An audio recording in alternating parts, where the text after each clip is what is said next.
pinag-uusapan namin dito tungkol sa prinsesa ng buhay. Guys, si Joey, sa lahat ng mga boss naman dito, hindi niya alam kung gaano ako ka-thankful, gaano ako ka-swerte, gaano ako ka-bless na naging part ako ng prinsesa ng buhay ko. Yung project na to, una yung cast, amazing. Ang dami kong natututunan sa kanila. Director, plus the director pa, grabe.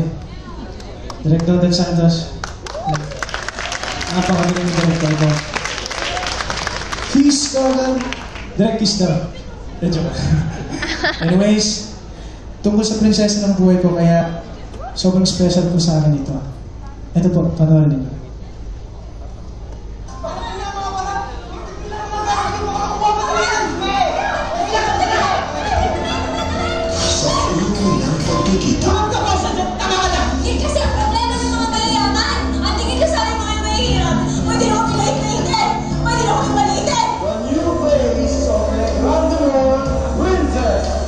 Nang siya'y unang nagmahal.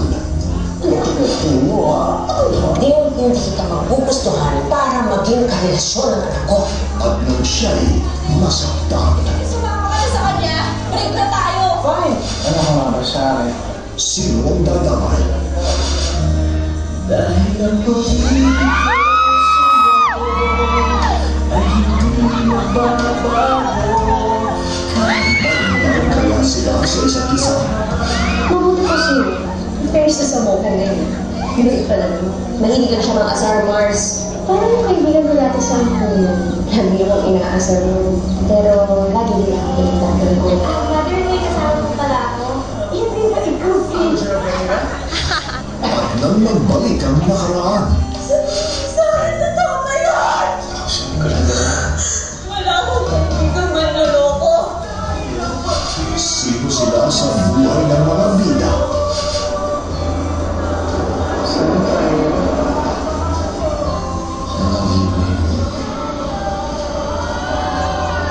At sino ang pipiliin sa prinsesa ng buhay ko? Ayan po, nakita niyo naman sa video kung gaano importante talaga sa buhay ko. Pinaka-special na guest ko for tonight. Maging sa personal man o sa career namin, talaga naman magkadugtong kami nito. Ang dami na namin Ano yun? Ha? Nasaan si Bryce Fernandez? Ang dami na namin pinagdaanan nito. Ang dami na namin kumbaga, hindi ako makakarating dito ulitin ko. Hindi rin dahil sa kanya. Ladies and gentlemen, ang prinsesa ng buhay ko, Chris Bernal. Hi, magandang gabi po. Uy, mag-bihis ka muna. Naka-formal ka, bakit ba? Uy, sorry.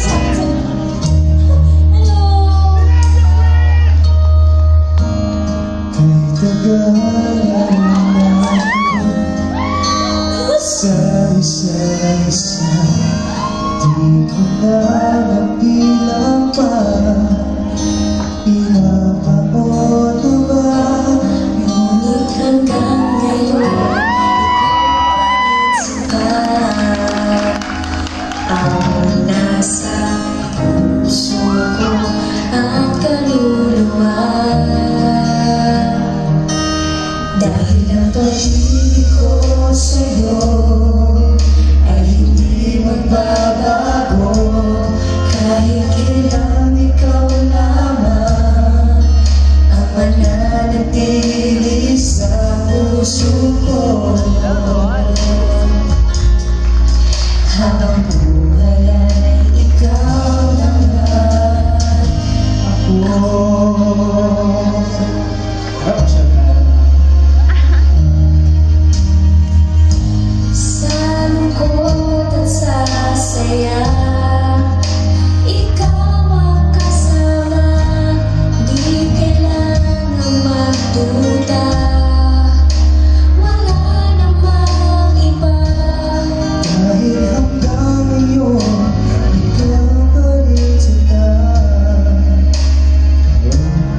sa puso ko.